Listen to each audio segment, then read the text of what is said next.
Hello दोस्तों, शक्ति pharma YouTube channel पर आपका स्वागत है। दोस्तों आज हम drug store and business management का पार्ट फर्स्ट कराने वाले हैं, जिसके अंतर्गत हम आपको introduction and drug house management से रिलेटेड मोस्ट इंपॉर्टेंट 40 एमसीक्यू कराएंगे, जो कि आपके एग्जाम पॉइंट ऑफ व्यू से मोस्ट इंपॉर्टेंट रहने वाले हैं।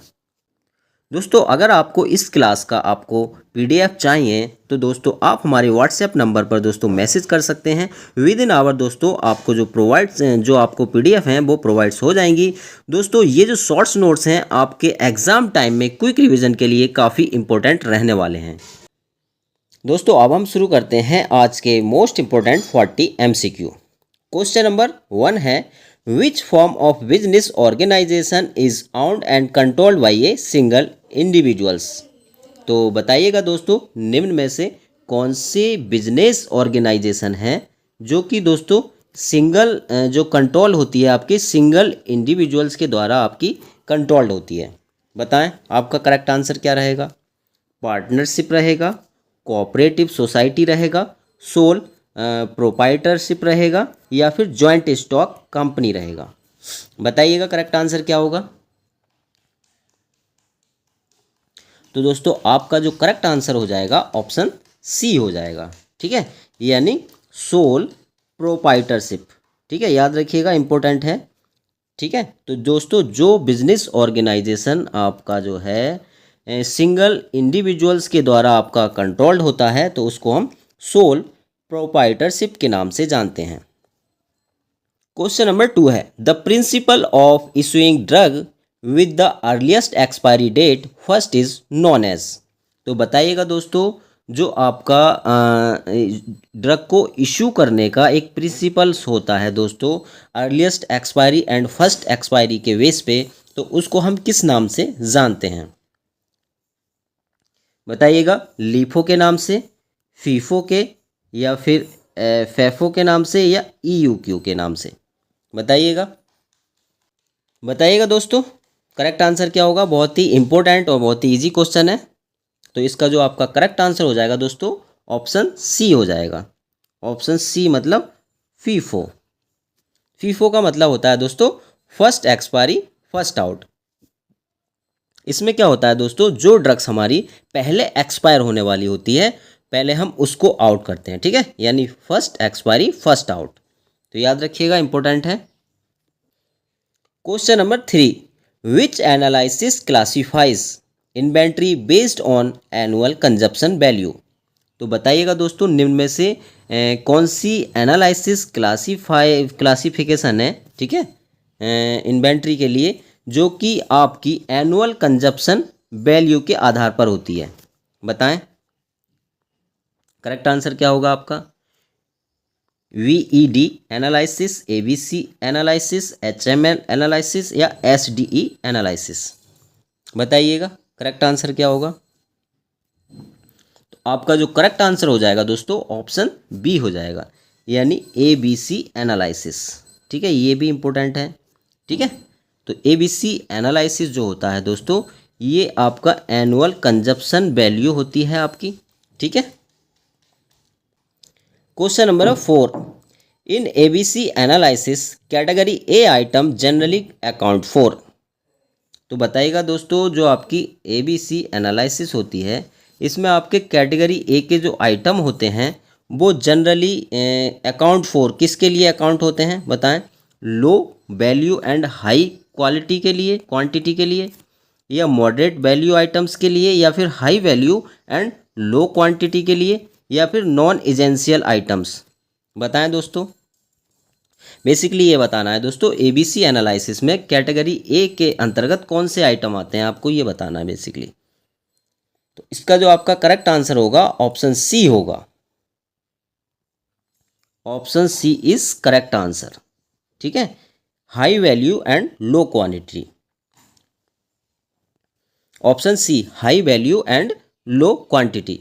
तो दोस्तों ABC एनालिसिस के अंतर्गत आपके जो कैटेगरी ए के आइटम वो होते हैं जिनकी वैल्यू तो आपकी हाई रहेगी लेकिन क्वांटिटी लो रहेगी। ठीक है, यानी प्राइस हाई रहेगा और जो क्वांटिटी होगी इनकी स्मॉल रहेगी। ठीक है, question number 5, EOQ stands for. तो बताइएगा दोस्तों EOQ की फुल फॉर्म क्या होती है, बताएं फुल फॉर्म क्या होगी जल्दी से। सिंपल है, इकोनॉमिक ऑर्डर क्वालिटी होगी, या फिर एसेंशियल ऑर्डर क्वांटिटी होगी, या फिर इकोनॉमिक ऑर्डर क्वांटिटी होगी, या फिर एस्टिमेटेड ऑर्डर क्वांटिटी होगी, बताइएगा। तो आपका जो करेक्ट आंसर रहेगा ऑप्शन सी रहेगा, इकोनॉमिक ऑर्डर क्वांटिटी। ठीक है, याद रखिएगा इसको, क्योंकि जो ऑप्शंस दिए होते हैं दोस्तों एकदम कंफ्यूज करने वाले होते हैं, तो इसलिए इसको आप नोट कर लें। ठीक है, EOQ की फुल फॉर्म होती है economic order quantity. Question number है 6, which act regulates the sales and distribution of drug in India. तो बताएं दोस्तों निम्न में से कौन सा एक्ट है जो कि आपके sales and distribution of drugs को आपका रेगुलेट्स करता है इंडिया में, बताइएगा। Pharmacy act 1948, drugs and cosmetic act 1940, या फिर मेडिकल काउंसिल एक्ट, या फिर कंज्यूमर प्रोटेक्शन एक्ट, बताइएगा करेक्ट आंसर। तो आपका जो करेक्ट आंसर हो जाएगा ऑप्शन बी, यानी ड्रग एंड कॉस्मेटिक एक्ट 1940 जो होता है वो आपके sales and distribution of drugs को रेगुलेट करने का काम करता है। Question number 7, a drug store should ideally be located. तो बताइएगा दोस्तों जो आपका एक ड्रग स्टोर है जिसको हम फार्मेसी के नाम से जानते हैं, शुड आइडियली बी लोकेटेड, उसको कहाँ पे जो है उसकी लोकेशन होनी चाहिए, बताइएगा उसकी लोकेशन कहाँ पे होनी चाहिए। Away from populated areas, near hospital and clinics, only in industrial areas, या फिर ओनली इन रूरल रीजन्स, बताएं करेक्ट आंसर क्या होगा। तो आपका जो करेक्ट आंसर हो जाएगा ऑप्शन बी हो जाएगा दोस्तों, नियर हॉस्पिटल्स एंड क्लिनिक्स। ठीक है, तो याद रखिएगा जो आपकी फार्मेसी है, जो ड्रग स्टोर है दोस्तों, वो आपका हॉस्पिटल और क्लिनिक्स के आसपास होना चाहिए। क्वेश्चन नंबर है 8, which inventory category under VED analysis require the highest control. तो बताइएगा दोस्तों निम्न में से कौन सी इन्वेंट्री कैटेगरी है आपके VED एनालिसिस की जिसमें कि दोस्तों requires the highest control.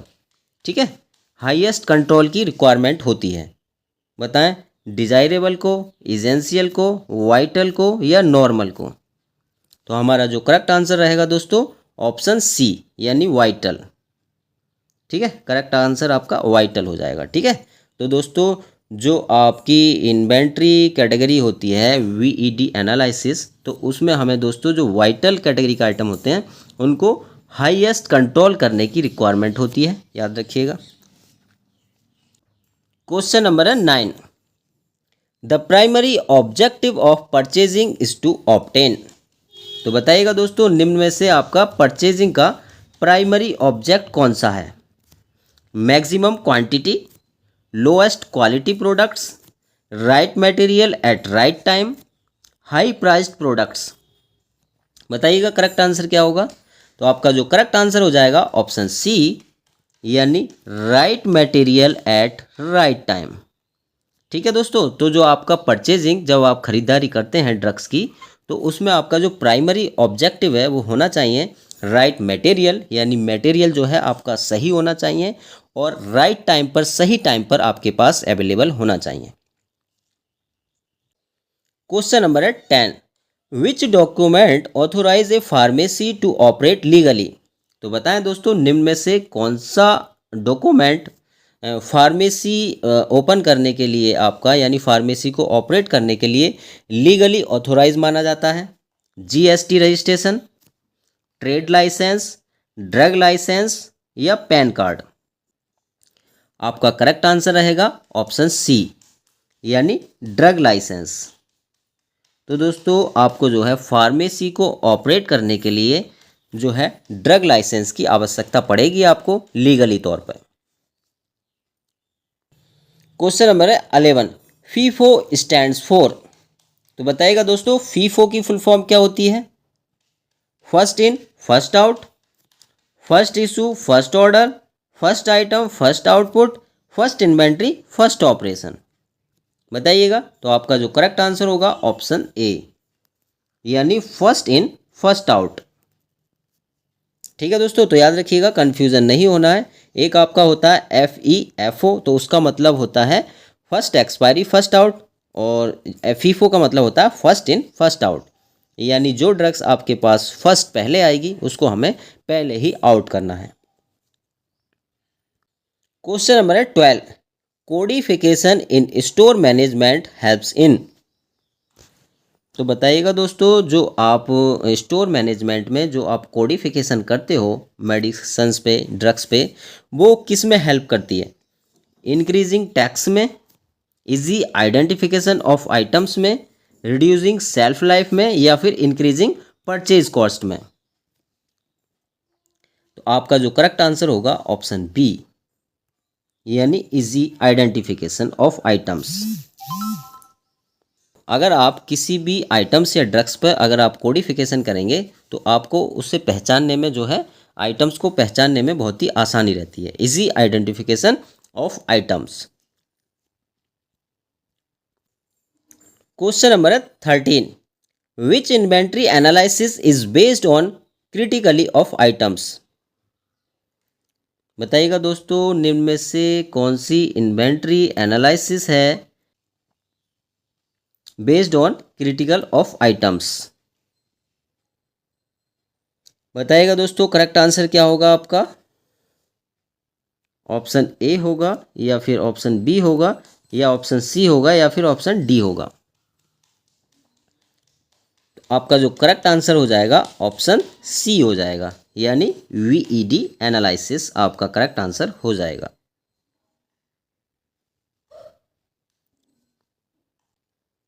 Question number 14, the main purpose of maintaining stock records is to. तो बताइएगा दोस्तों, जो आपका हम जो है स्टॉक के रिकॉर्ड्स को जो मेंटेन करते हैं उसका मेन पर्पस क्या होता है? Increase man power, control inventory, या फिर इंक्रीज वेस्टेज, या अवॉइड सेल्स। बताएं करेक्ट आंसर क्या होगा? हमारा करेक्ट आंसर हो जाएगा ऑप्शन बी, यानी कंट्रोल इन्वेंट्री। स्टॉक के रिकॉर्ड्स को मेंटेन करने का हमारा पर्पस होता है कि जो हमारी इन्वेंट्री है वो कंट्रोल में रहे।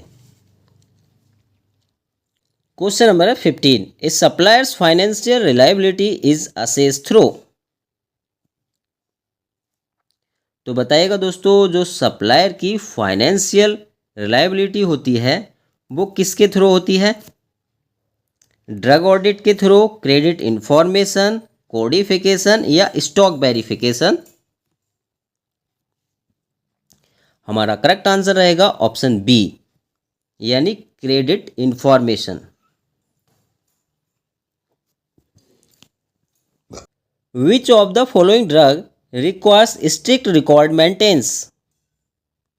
तो बताएं दोस्तों, निम्न में से कौन सी ड्रग्स हैं जिनका जो रिकॉर्ड मेंटेनेंस के लिए हमें स्ट्रिक्टली रिक्वायरमेंट होती है? एंटासिड्स के लिए, विटामिन्स के लिए, या फिर शेड्यूल एक्स की ड्रग्स के लिए, या ORS के लिए? तो बताएं दोस्तों, इम्पोर्टेंट है ये और इजी भी है, आपको पता ही होगा। तो हमारा जो करेक्ट आंसर होगा ऑप्शन सी होगा, यानी शेड्यूल एक्स के अंतर्गत जो ड्रग्स आती हैं दोस्तों, यानी नार्कोटिक ड्रग्स जो आती हैं, उनके जो है रिकॉर्ड मेंटेनेंस की दोस्तों हमें ज़रूरत होती है। क्वेश्चन नंबर है 17, the objective of EOQ is to minimise. तो बताएं दोस्तों, जो आपका EOQ, the objective of EOQ, तो दोस्तों EOQ का ऑब्जेक्टिव किसको मिनिमाइज करने का होता है? बताइएगा। Production cost only, transportation cost only, total inventory cost, या फिर टैक्स बर्डन को? बताइएगा करेक्ट आंसर क्या होगा? तो हमारा जो करेक्ट आंसर हो जाएगा ऑप्शन सी, यानी टोटल इन्वेंट्री कॉस्ट को दोस्तों मिनिमाइज करने का ऑब्जेक्टिव होता है आपका EOQ का। क्वेश्चन नंबर है 18, which area is essential in a modern pharmacy. तो बताइएगा दोस्तों, निम्न में से कौन सा एरिया जो है एसेंशियल होता है आपके मॉडर्न फार्मेसी के लिए। Waiting area, storage area, dispensing area या ऑल ऑफ दीज। बताइए करेक्ट आंसर। तो आपका ऑप्शन डी जो है दोस्तों करेक्ट आंसर हो जाएगा, यानी ऑल ऑफ दीज। ठीक है, तो दोस्तों जो आपकी मॉडर्न फार्मेसी होती है, ठीक है, उसके लिए आपका एसेंशियल एरिया कौन कौन से होते हैं। तो दोस्तों वेटिंग एरिया भी होने चाहिए आपके पास, स्टोरेज एरिया भी होना चाहिए और डिस्पेंसिंग एरिया भी होना चाहिए, तभी वो आपकी मॉडर्न फार्मेसी कहलाएगी।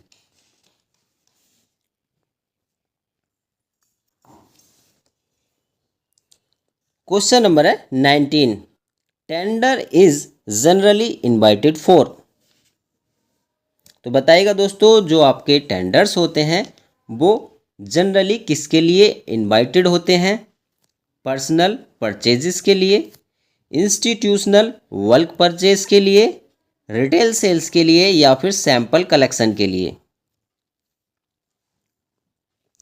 आपका करेक्ट आंसर होगा दोस्तों ऑप्शन बी, यानी इंस्टीट्यूशनल बल्क परचेज के लिए दोस्तों जो आपके टेंडर होते हैं वो जनरली इनवाइटेड किए जाते हैं। क्वेश्चन नंबर है 20। Which type of inventory item is most important for patient survival.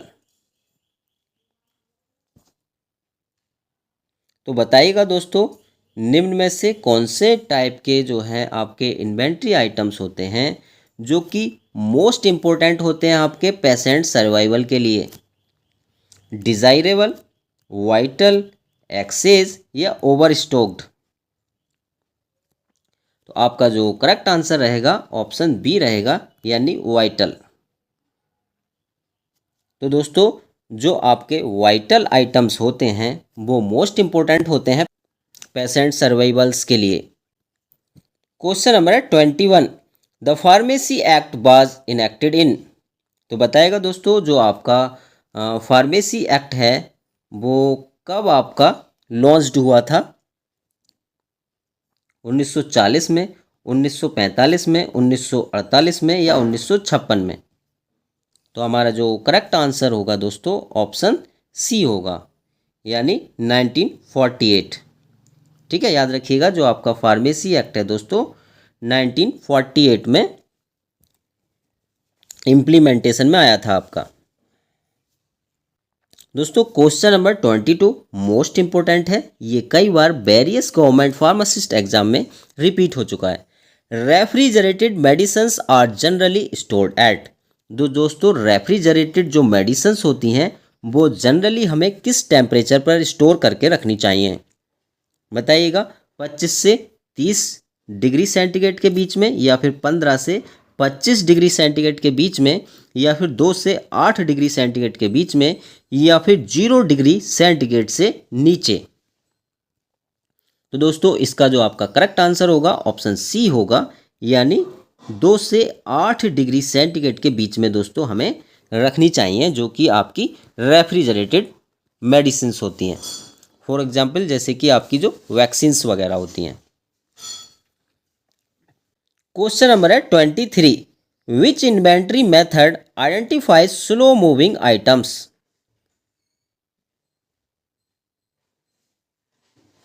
तो बताएं दोस्तों, निम्न में से कौन सा इन्वेंट्री मेथड है जो कि स्लो मूविंग आइटम्स को आइडेंटिफाइज करता है। बताएं, ABC, FSN, VED या फिर EOQ। तो आपका जो करेक्ट आंसर होगा दोस्तों ऑप्शन बी होगा, यानी FSN। FSN क्या होता है दोस्तों, इसकी आप फुल फॉर्म नोट कर लें। फास्ट स्लो नॉन मूविंग जो आइटम्स होते हैं उनको हम FSN के नाम से जानते हैं। Question number 24। The full form of FSN। तो दोस्तों अभी आपको बताया था आपको फुल फॉर्म आपको FSN की, तो बताइएगा FSN की फुल फॉर्म क्या होगी। बताइएगा जल्दी से, जस्ट अभी आपको बताया है। तो ऑप्शन ए हमारा दोस्तों करेक्ट आंसर हो जाएगा, यानी फास्ट, स्लो, नॉन मूविंग जो आइटम्स होते हैं उनको हम FSN के नाम से जानते हैं। Question number 25, which factor is not considered while selecting A supplier. तो बताएं दोस्तों, निम्न में से कौन सा जो फैक्टर है वो कंसिडर्ड नहीं करता है जब हम एक जो सप्लायर को जो है सेलेक्ट करते हैं। बताइएगा। ऑप्शन ए है क्वालिटी, रिलायबिलिटी, पर्सनल फ्रेंडशिप या फिर डिलीवरी शेड्यूल। बताइएगा। क्वेश्चन ध्यान से पढ़ना है, इसमें नॉट कंसीडर दिया है। ठीक है, तो आपका जो करेक्ट आंसर हो जाएगा दोस्तों ऑप्शन सी हो जाएगा, यानी पर्सनल फ्रेंडशिप। ठीक है दोस्तों, तो जब दोस्तों हम एक किसी सप्लायर को दोस्तों सेलेक्ट करते हैं तो उसमें हम जो है क्वालिटी का भी ध्यान रखते हैं, रिलायबिलिटी का भी ध्यान रखते हैं, डिलीवरी शेड्यूल्स का भी ध्यान रखते हैं, लेकिन दोस्तों पर्सनली फ्रेंडशिप्स का कोई लेना देना नहीं है उसमें। ठीक है। क्वेश्चन नंबर है 26, the process of physically counting stock is called. तो बताइएगा दोस्तों, जो हमारे फिजिकली काउंटिंग स्टॉक की जो प्रोसेस होती है उसको हम किस नाम से जानते हैं?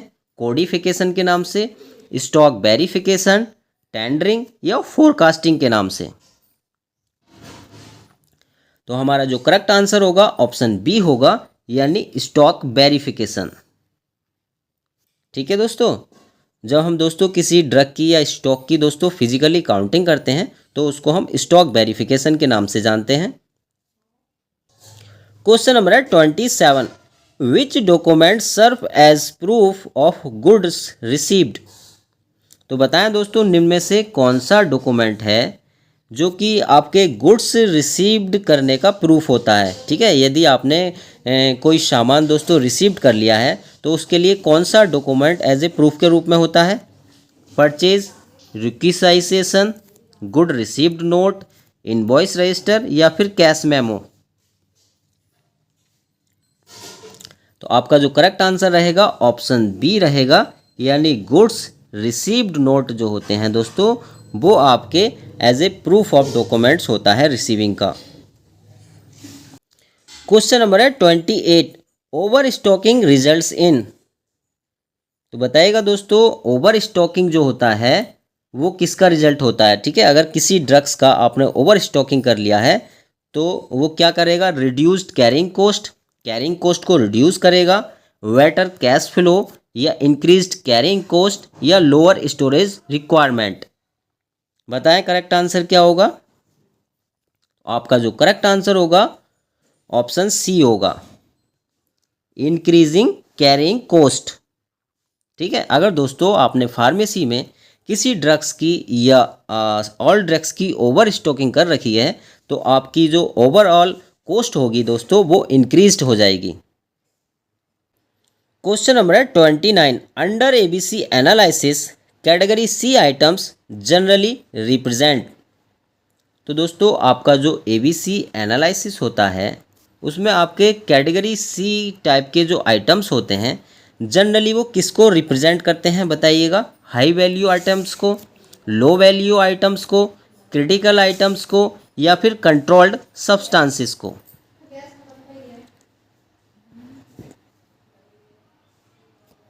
बताइएगा करेक्ट आंसर। तो ऑप्शन बी दोस्तों आपका करेक्ट आंसर हो जाएगा, यानी जो लो वैल्यू आइटम्स होते हैं दोस्तों। ठीक है, तो आपका जो कैटेगरी सी के आइटम्स होते हैं इसको इंडिकेट्स करते हैं। कैटेगरी सी के अंतर्गत दोस्तों लो वैल्यू आइटम्स आते हैं। क्वेश्चन नंबर है 30, which inventive technique combines cost and critical consideration. तो बताएं दोस्तों, निम्न में से कौन सी इन्वेंटरी टेक्निक है जो कि आपकी कॉम्बाइंस कॉस्ट एंड जो क्रिटिकली कंसीडरेशन होता है, ठीक है, उससे आपकी रिलेटेड है। बताएं कौन सी है? ABC VED matrix, FSN analysis, HML analysis या EOQ मेथड। आपका जो करेक्ट आंसर होगा दोस्तों ऑप्शन ए होगा, यानी ABC और VED जो मैट्रिक्स है वो आपका रिलेटेड रहेगा आपके जो आपकी कॉम्बाइंड टेक्निक्स होती हैं, कौन कौन सी, कॉस्ट, कॉम्बाइंड टेक्निक जो है आपकी कॉस्ट एंड क्रिटिकली कंसिडरेशन के लिए। क्वेश्चन नंबर है 31, the ideal inventory level should avoid. तो बताइएगा दोस्तों निम्न में से कौन सा आइडियल इन्वेंट्री लेवल है जिससे कि हमें बचना चाहिए, यानी अवॉइड करना चाहिए। ऑप्शन ए है आपका over stocking and stock outs, sales promotion, supplier selection या ड्रग लाइसेंसेस। आपका जो करेक्ट आंसर रहेगा ऑप्शन ए रहेगा, यानी over stocking and stock outs. ठीक है, तो दोस्तों याद रखिएगा आपको जो है ओवर स्टॉकिंग नहीं करनी है किसी भी ड्रग्स की, और स्टॉक आउट भी नहीं होने देना है। तो ये आपका जो है आइडियल इन्वेंट्री लेवल का इम्पोर्टेंट पॉइंट है। क्वेश्चन नंबर है 32, a purchase order is issued by. तो बताइएगा दोस्तों जो आपका परचेज ऑर्डर होता है वो किसके द्वारा इशू किया जाता है, सप्लायर के द्वारा, कस्टमर के द्वारा, बायर के द्वारा या ऑडिटर के द्वारा।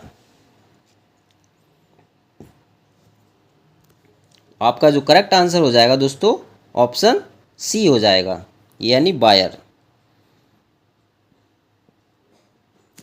ठीक है दोस्तों, जो आपके परचेज ऑर्डर होते हैं वो बायर के द्वारा जो है इशू किए जाते हैं। क्वेश्चन नंबर है 33, which record help track expired medicine. तो बताएं दोस्तों निम्न में से कौन सा जो रिकॉर्ड है आपका वो कि आपके एक्सपायर्ड मेडिसिन को ट्रैक करने में हेल्प करता है। Attendance register, expiry register, salary register या फिर कैश बुक। तो बहुत ही इजी दोस्तों सवाल है ये आपका, लेकिन इम्पोर्टेंट है। तो आपका जो करेक्ट आंसर हो जाएगा ऑप्शन बी, यानी जो एक्सपायरी रजिस्टर होता है दोस्तों उससे क्या हेल्प होती है, हमारी जो एक्सपायर्ड मेडिसिन होती हैं उनको आसानी से ट्रैक किया जा सकता है। क्वेश्चन नंबर है 34, the carrying cost of inventory includes. तो बताइएगा दोस्तों जो आपकी इन्वेंट्री की जो कैरिंग कॉस्ट होती है उसमें क्या इंक्लूड्स है, स्टोरेज एक्सपेंसेस, इंश्योरेंस चार्जेस या इंटरेस्ट ऑन कैपिटल या फिर ऑल ऑफ दीज। तो हमारा जो करेक्ट आंसर रहेगा दोस्तों ऑप्शन डी रहेगा, यानी ऑल ऑफ दीज। ये भी दोस्तों इम्पोर्टेंट क्वेश्चन है, इसको आप नोट कर लें। जो आपकी इन्वेंट्री की दोस्तों जो कैरिंग कॉस्ट होती है उसमें आपका स्टोरेज एक्सपेंस भी आपका जो है इंक्लूड रहेगा, और इंश्योरेंस चार्जेस भी इंक्लूड रहते हैं, और जो कैपिटल पर इंटरेस्ट लगता है वो भी इंक्लूड होता है। तो ये तीनों के तीनों इसमें कैरिंग कॉस्ट ऑफ इन्वेंट्री में इंक्लूड रहेंगे। Question number 35, which analysis classifies items according to unit price. तो बताएं दोस्तों निम्न में से कौन सी आइटम क्लासीफाई एनालिसिस है जो कि आपके यूनिट प्राइस के अकॉर्डिंग क्लासीफाई करती है, बताइएगा। Option A HML analysis, VED analysis, FSN analysis या XYZ एनालिसिस। आपका जो करेक्ट आंसर होगा दोस्तों ऑप्शन ए होगा, यानी HML analysis. Question number 35, which analysis classifies items according to unit price.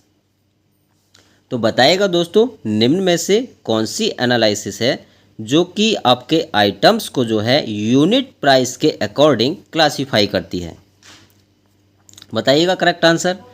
तो आपका जो है ऑप्शन ए जो है दोस्तों करेक्ट आंसर हो जाएगा, यानी HML analysis.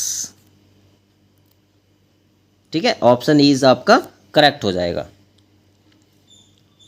Question number 36, the best inventory system for life saving medicines is based on. तो बताइएगा दोस्तों जो आपका बेस्ट इन्वेंट्री सिस्टम होता है लाइफ सेविंग ड्रग्स के लिए वो किस पे आधारित होता है, VED एनालिसिस पर, HML एनालिसिस पर, FSN एनालिसिस पर या LIFO सिस्टम पर।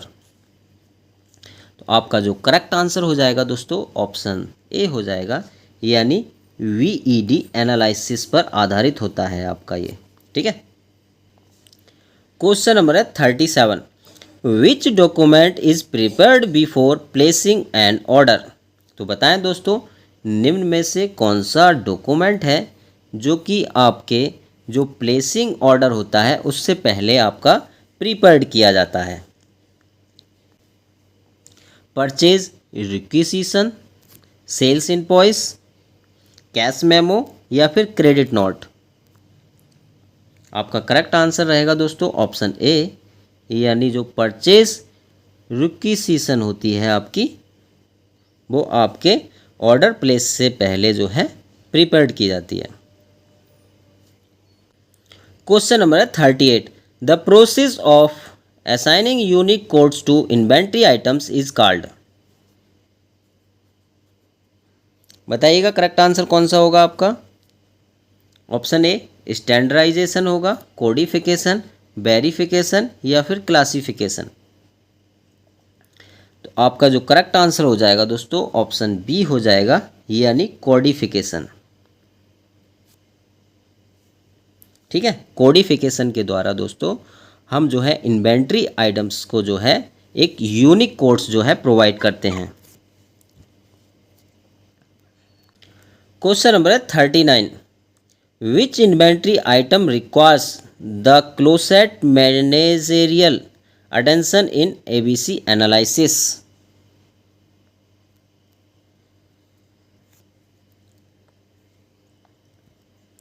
बताइएगा करेक्ट आंसर क्या होगा। Category A, category B, category C या फिर कैटेगरी डी। हमारा जो दोस्तों करेक्ट आंसर रहेगा वो ऑप्शन ए रहेगा, यानी कैटेगरी ए। तो दोस्तों नोट कर लें, जो आपके कैटेगरी ए के जो आइटम्स होते हैं दोस्तों, ठीक है, ए आइटम्स होते हैं, ये रिक्वायर्स होते हैं क्लोसेट मैनेजेरियल अटेंशन के लिए। ठीक है, इन ABC एनालिसिस में। Question number 40, the ultimate goal of drug store management is to ensure. तो बताइएगा दोस्तों, जो आपका ड्रग स्टोर मैनेजमेंट होता है उसके लिए अल्टीमेट गोल कौन सा होता है, बताएं। मैक्सिमम वेस्टेज का, या फिर continuous availability of medicines, minimum patient care, या फिर रिड्यूस डिस्पेंसिंग सर्विस। तो आपका जो करेक्ट आंसर हो जाएगा ऑप्शन बी, यानी कॉन्टीन्यूस अवेलेबिलिटी ऑफ मेडिसिन्स। ठीक है दोस्तों। तो आपका जो ड्रग स्टोर मैनेजमेंट सिस्टम होता है दोस्तों, उसके लिए आपके पास दोस्तों जो मेडिसिन्स हैं उसकी जो है अवेलेबिलिटी कंटिन्यूस बनी रहनी चाहिए। दोस्तों आज की क्लास कैसी लगी प्लीज़ कमेंट ज़रूर कीजिएगा। दोस्तों अगर आप अभी तक हमारे टेलीग्राम ग्रुप से नहीं जुड़े हैं तो डिस्क्रिप्शन बॉक्स में दोस्तों आपको लिंक मिल जाएगा, वहां से दोस्तों आप हमारे टेलीग्राम ग्रुप को ज्वाइन कर सकते हैं।